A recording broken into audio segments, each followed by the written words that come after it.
Tell me when you're ready, Kim. Go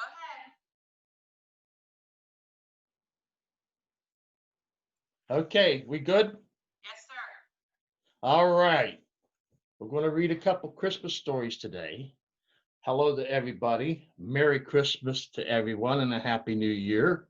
Uh, the first one is called The Broken Ornament, and it's by Tony. Let me try his name. Diderlisa. Diderlisa. So let's get started.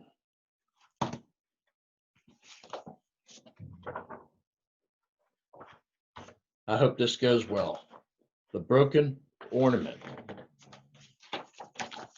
Jack wanted this to be the best Christmas ever. I want more decorations, he said. That way Santa will be sure to see our house first. His father chuckled and said, well, you've certainly got the Christmas spirit.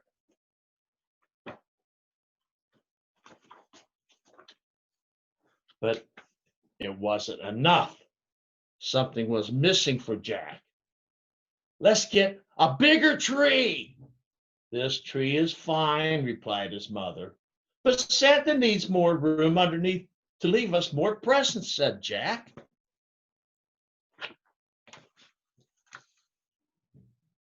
It was Christmas Eve. The house was decorated, the cookies were baked, and the tree had been trimmed. Yet Jack still felt like something was missing. He ran into the room holding a dusty old box. Look, I found more ornaments. His father sighed. I think we're finished decorating, Jack. Jack opened the box. A lone ornament lay nestled inside. Not that one, his mother said. But Jack didn't listen. He's ready to put the ornament on the tree. Uh-oh, I see it falling.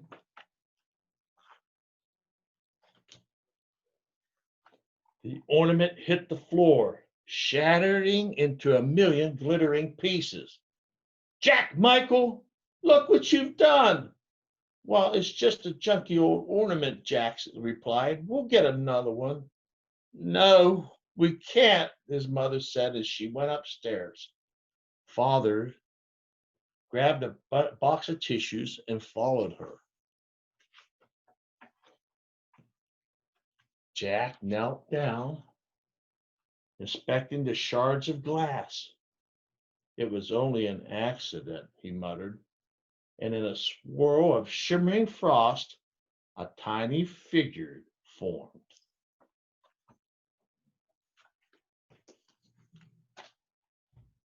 Are you my fairy godmother? Jack asked.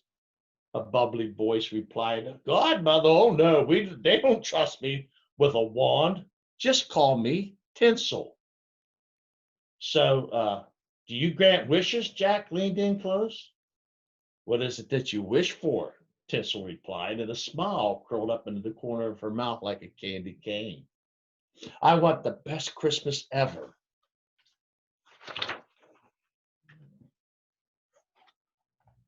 Then let's deck these halls. And Tinsel raised a handful of glitter into the air, and each flick became a fluffy flake of snow. And she took a sprig of mistletoe, and as pearl berries dropped to the floor, from each berry sprouted an enormous Christmas tree, bursting from the floorboards.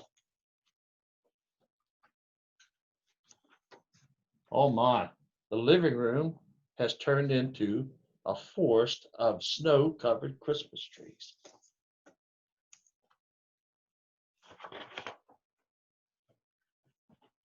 And Tinsel tapped her tinkling bells, and the front door flew open, and a trio of caroling elves paraded inside, followed by a herd of reindeer, then an army of nutcrackers, and a rowdy bunch of snowmen. More, more, Jack cheered. Now the living room is just one big party.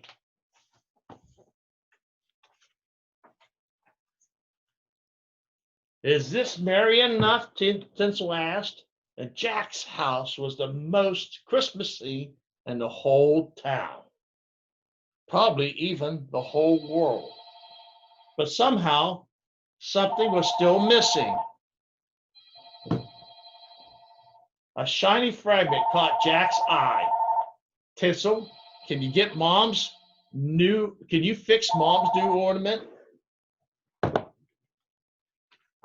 Sorry about that, people. No can do, Tinsel replied. I can give you every ornament in the North Pole, but it won't replace the one you broke. Why not? Asked Jack. While Tinsel fluttered near a gingerbread house and it began to glow from inside. Take a look, Sugar Plum.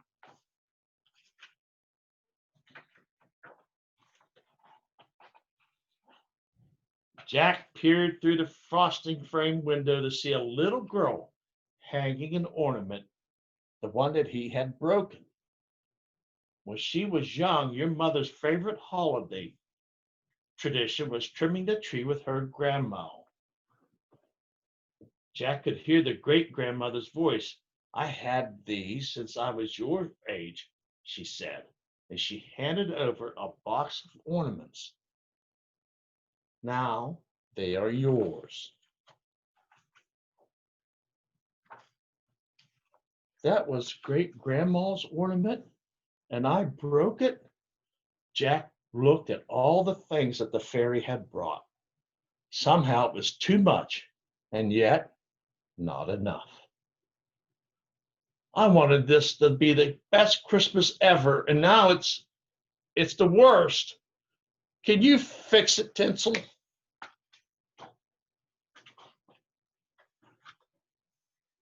There's only one person who can make that kind of Christmas magic, replied Tinsel. Santa? Asked Jack. No, you. And Tinsel tweaked her nose. You silly reindeer. And like the whoosh in the northern wind, an idea rushed into Jack's head. And he grabbed pencils and paint and paper and he set off to work.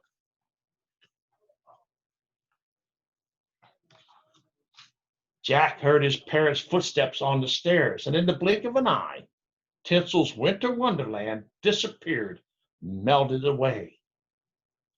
Time for bed, Jack, his mother's voice was soft. Santa will be here soon. Wait, I have something for you, Jack said. I'm sorry I broke your ornament. And his mother opened her gift and said, Aw, Jack, what's this?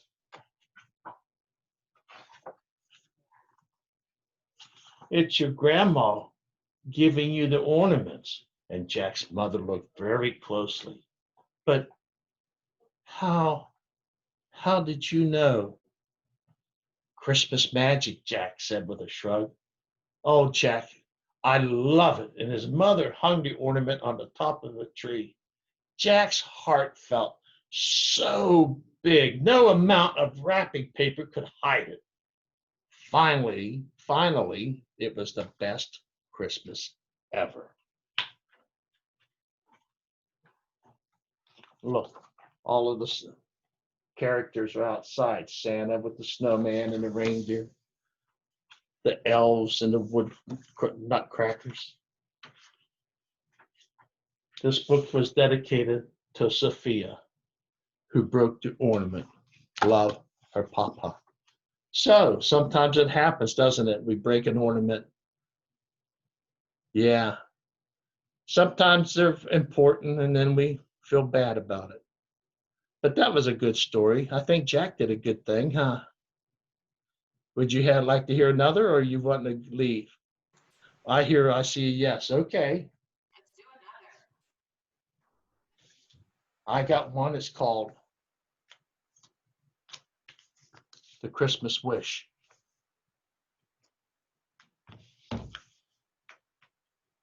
Be brave, be kind, and believe, it says.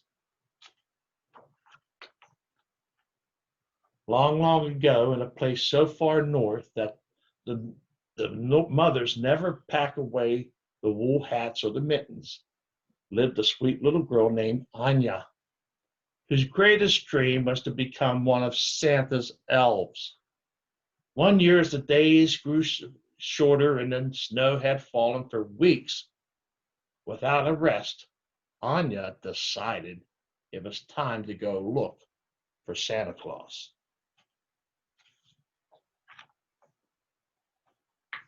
And before dark, she left. She remembered the kind old woman who had lived down the lane. She had no children or grandchildren of her own, so Anya wanted to help her get ready for Christmas.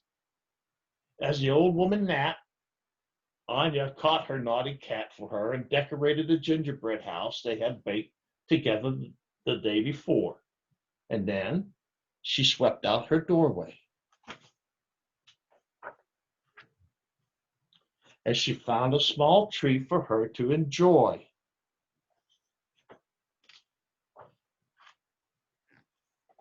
Then Anya delivered gifts to her friends and her family with a note saying she would visit them whenever her busy job with Santa permit. Anya was well prepared for her journey. She watched the sky at night, observing the position of the North Star, as she memorized a great map on the bedroom wall.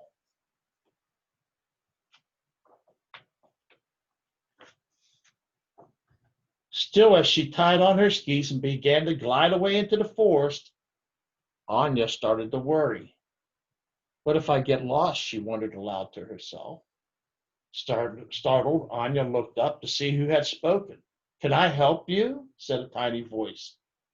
Up here, said the voice, and a bright red bird swooped down and landed on her ski pole. Anya explained her wish to find Santa Claus at the North Pole. But now, I wonder if I am foolish, she said. Not when you have the right friends, the bird answered. If you trust me, I can help you. But we must hurry. The days are short and Christmas is very near.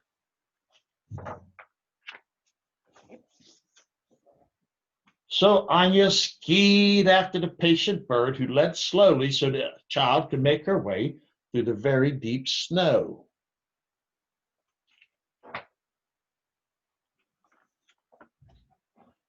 When they came to the mountainside, Anya flew so fast over the sparkling powder that the bird could barely keep up with her. She's skiing downhill. Can you see that?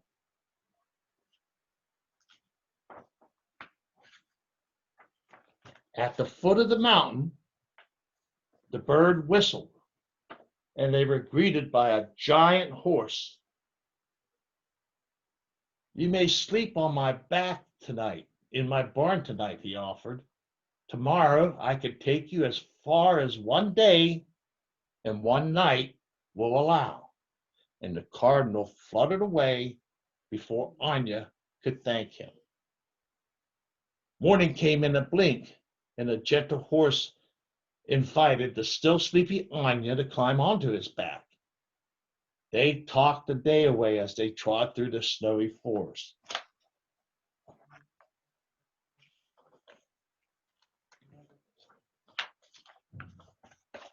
Evening fell, and they approached the mountain pass. The sky came alive with the dancing colors of the northern lights. They stood spellbound for hours and fell asleep, the horse standing strong and solid, with Anya lying across his warm back.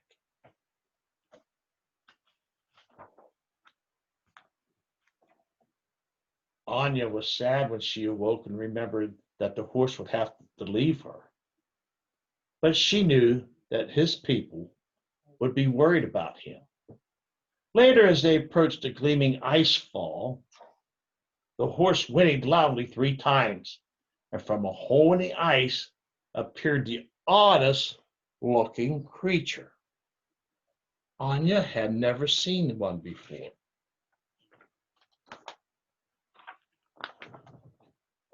The musk ox spoke softly and slowly. The cardinal asked me to escort you under the glacier to the tundra, she said. And then she turned and walked back into the dark cave. Follow her now, the horse told Anya. She is shy, but she is trustworthy. He saw that Anya was sad to leave him, so he said, when you are Santa's elf, you can come visit me whenever you wish, but hurry now. Christmas is very near. Anya took off her skis and bravely joined the plodding ox. I'm going to turn this just a little bit, kids, so you can see the book a little better. The cave was dark at night as Anya followed the ox downward, and the luminescent blue as they climbed up a trail of ice and stones. When they emerged, Anya saw a tremendous fur blanket laying on the ground in front of her. Just as she was ready to collapse onto its warm folds, it shifted and it rose. It wasn't a blanket. It was an enormous bear, just like the ones in the tales her father had told around the fire. After Anya had thanked the musk ox for her help, the bear spoke. I have come to take you north over the tundra, he said in a deep, soothing voice. You may ski or ride as you wish, but we must hurry. Christmas is coming soon.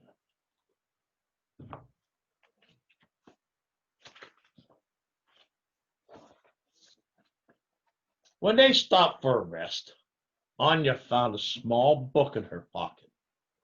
And in the day's last light, she read a story to the bear about a troll and 3 silly goats. The next day was bright again, and Anya skied. Then she rode on the bear's back. He was great company. They sang songs and made each other laugh.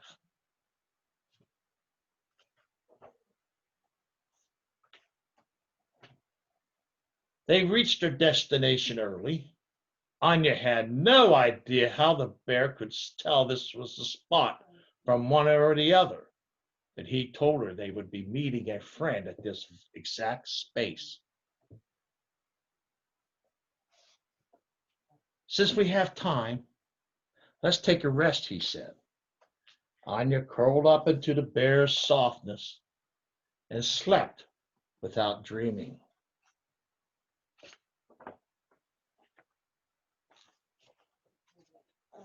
They awoke to jingling, jangling sound. Sleigh bells, she said. Anya and the bear looked up. A reindeer had landed in front of them. I am so glad I found you, the reindeer said. We must run, for I am too tired to fly. Anya felt sorry for him. He looked exhausted. As she took his harness off, she remembered an apple that she had brought and offered it to him.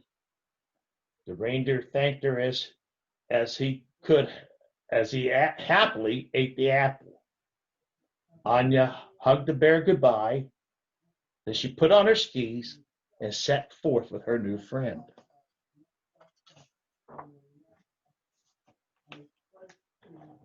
At first, Anya tried to ski behind the reindeer, but he was much too fast. So Anya asked him to tow her. It was as close to flying as she could ever have been. Anya skied that way for many miles. Just as she began to worry that she could not hang on any longer, the reindeer called, "Hold on tight."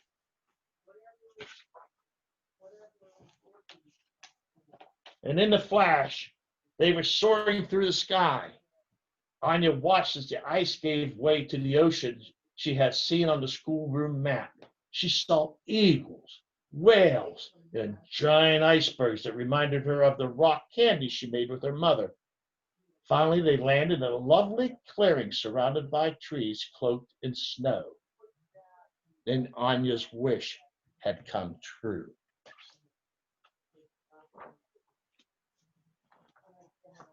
Santa Claus appeared. He lifted Anya onto his knee and said, "Welcome, Anya. I've been waiting for you. You are an extraordinary little girl. While there were many children who wished to be one of Santa's elves, you are the first to have come this far, and you are already my most important helper. You bring kindness and joy to those around you all year long. Thank you.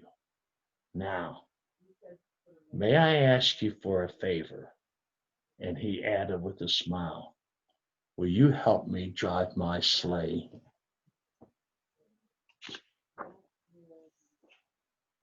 Anya was thrilled to get the command. Fly, she said.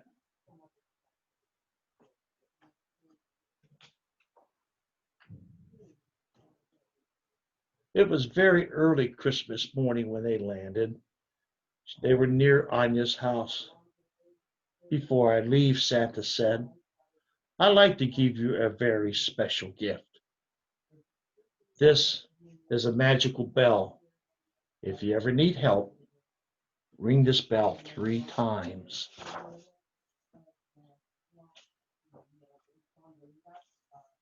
Santa Claus kissed her on the cheek, and the next thing she knew, she was in her bed. Anya sat up and looked out the window and into the frosty morning. There was no sleigh, no reindeer, no tracks in the snow. She held the bell closely. Was it all a dream, she wondered?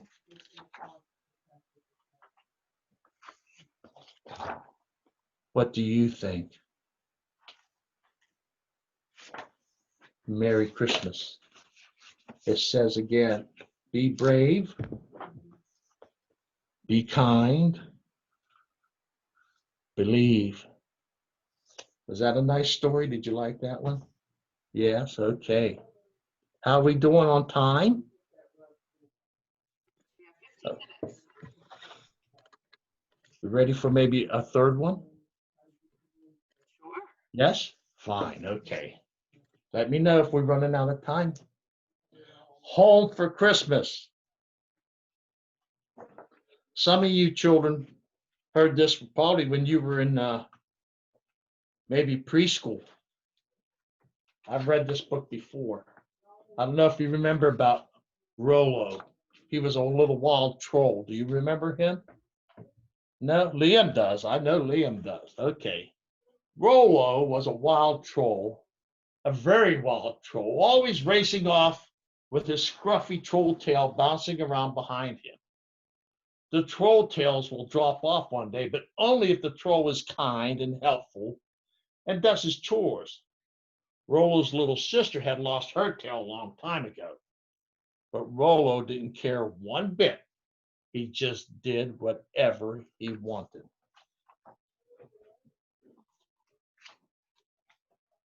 Rollo never made his bed for Mama Troll. He never chopped wood for Papa Troll. He never helped little sister collect eggs. And one morning when they all asked for his help, Rollo had had enough.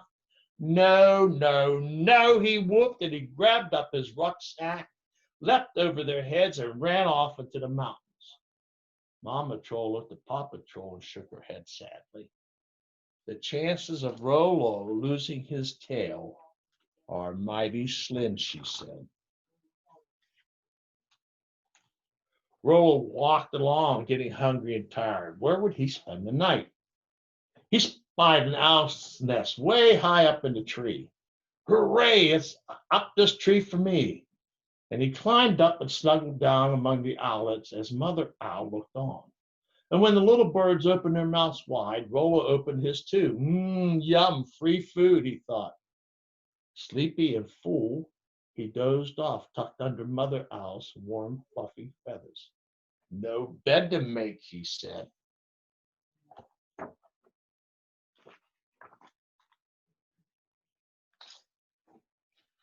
But this lazy life didn't last long. The owlets grew fast, and the nest got crowded.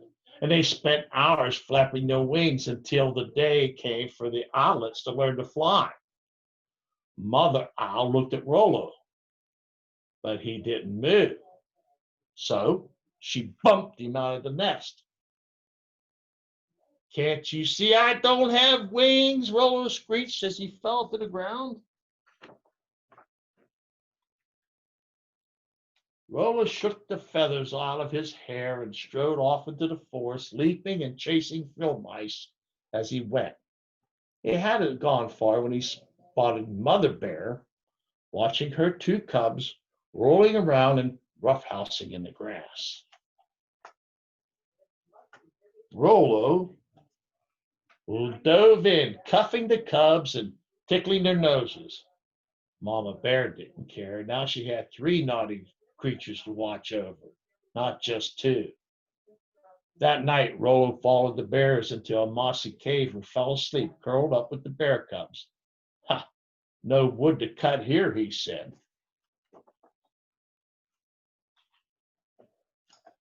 As the days passed, it got harder for Rollo to keep up with the bears, and they had tough paws and sharp claws to help them scramble over rocks and climb trees looking for food.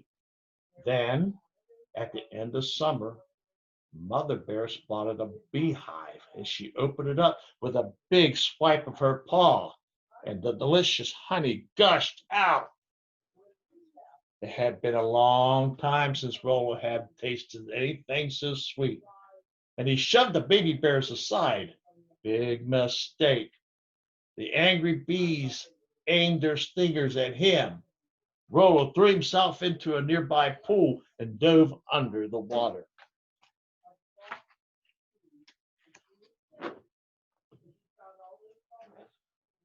Rollo floated up, the taste of honey still in his mouth. Oh, I wish I had some of little sister's sweet nose print cookies, he thought. Maybe I should go home. But he saw a gang of otters playing on a waterfall. Wait for me, he cried as he scrambled out, threw off his wet clothes, and dove back in to slide down the waterfall. Oh, this is the life for me.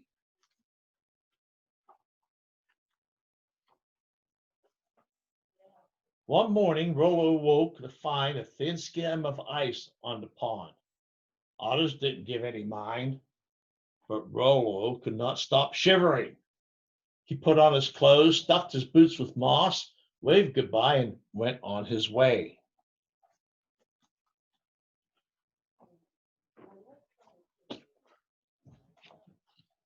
It was snowing when Rollo met up with a new friend who was as wild as he was, a lynx. And lynx liked to play pounce and hide and seek.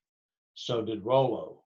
While they were romping in the snow, little sister was home feeding his hedgehog. Rollo may be gone for now, she said, but we still miss him every day. It got colder and colder, and the lincolnberries froze, and the food was harder to find. And then one afternoon, Rollo felt the eyes of the lynx staring at him in a hungry way. It was time to move on. The drifts got deeper, and Rollo's nose was turning blue when he noticed moose tracks, big and little. He followed them up the mountain to a meadow where he saw Father Moose, Mother Moose, and their calf standing in the snow. Hi-ho, he called, and he pranced on over to them. Rollo made friends right away. He found berries and lichen under the snow where Father Moose had scraped away the ice with his hooves.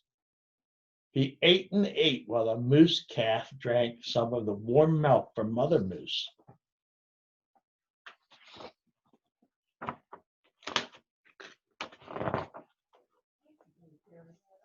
Rollo spent the night with the Moose family. The next morning, he was so happy to be with them that he jumped up expecting to get a big hug from Mother Moose, just the way his mother would have been hugging him at home. But Mother Moose was not used to a cold, pointy troll nose pushing into her soft, warm fur. She tossed her head and galloped off, leaving Rollo sprawled in the snow.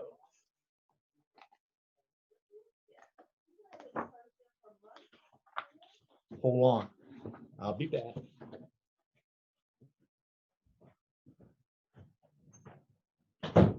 Rollo was riding along on Father Moose's antlers when the antlers began to sway.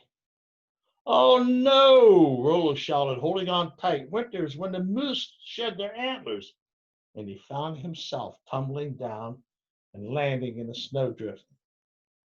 He was brushing snow out of his eyes when he smelled the smoke of a wood fire. That's coming from my house. And he imagined a warm fire inside, the good food in his soft bed. Most of all, he remembered Mama and Papa's big hugs and little sister laughing at his jokes. He began to sniffle and cry.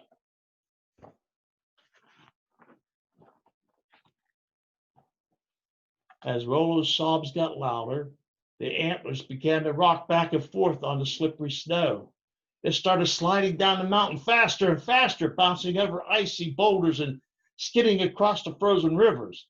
It was an antler toboggan.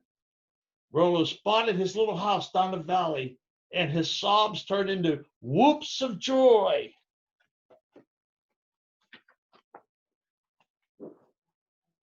Rollo's family was on their way home with a Christmas tree when they heard whoops echoing down the mountain.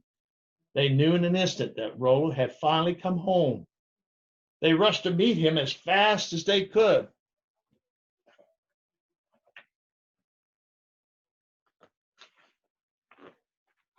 Christmas Eve, the Troll family gathered to light the holiday candles. Mama, Papa, and little sister looked around proudly at the beds Rollo had made and the wood he had chopped and the cookies little sister had baked with the eggs that he had gathered. Papa Troll grinned as Rollo leaned forward to light a candle. Have you lost something, Rollo? His dad said. Rollo just smiled. I'm home for Christmas. For the best Christmas ever, little sister sang. And the cat just purred. She had a new toy. I think his tail dropped off.